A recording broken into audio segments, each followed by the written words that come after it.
Welcome to Healthcare Musings, a podcast dedicated to the discussion of critical care and healthcare in general.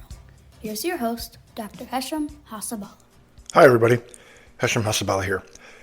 Tomorrow is Election Day, and I think it's so important that we as clinicians, especially physicians, take the time to vote.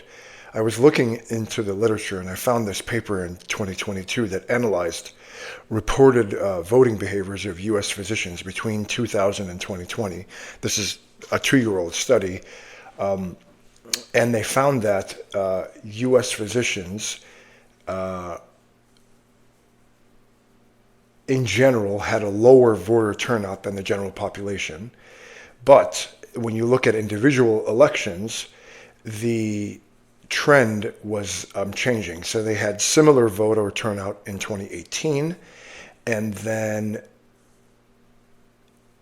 a higher turnout in 2020, right? So they were 9% more likely to turn out in 2020, and they were just as likely to turn out in 2018.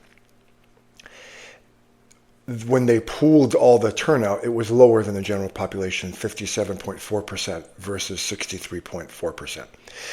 And just with everything that's going on, I firmly believe that if you're not at the table voicing your opinion, making your voice be heard, then you're on the menu.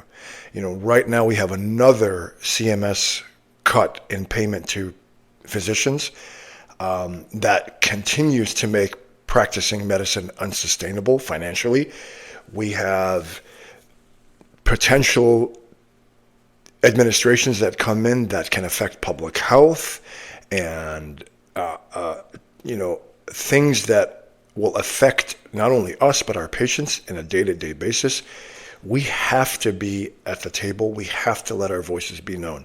Now, in the paper, they said that there were the common barriers to voting that were cited by eligible physicians were not being registered to vote and being too busy or having a conflicting work schedule. Now, nowadays, this is really should no longer be an excuse.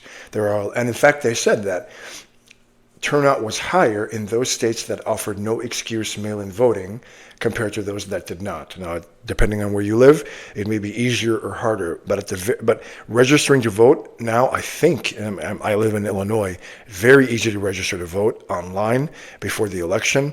If you don't, you can register when you show up to vote. There are mail-in ballots. I mean, really, in this day and age, and there's early voting that happens weeks and weeks and weeks before the election. They're really trying to make voting easier, and so we as physicians really have no excuse. And I also agree when I read in articles that if you decline to vote, then you have relinquished your right to complain. And I completely agree that if we don't vote, then we really have no right to complain. If we vote and the election turns out to be what we didn't want, at least we did our part. At least we made our voices be heard. And then if the outcome is not what we wanted, then we have to try to fight for our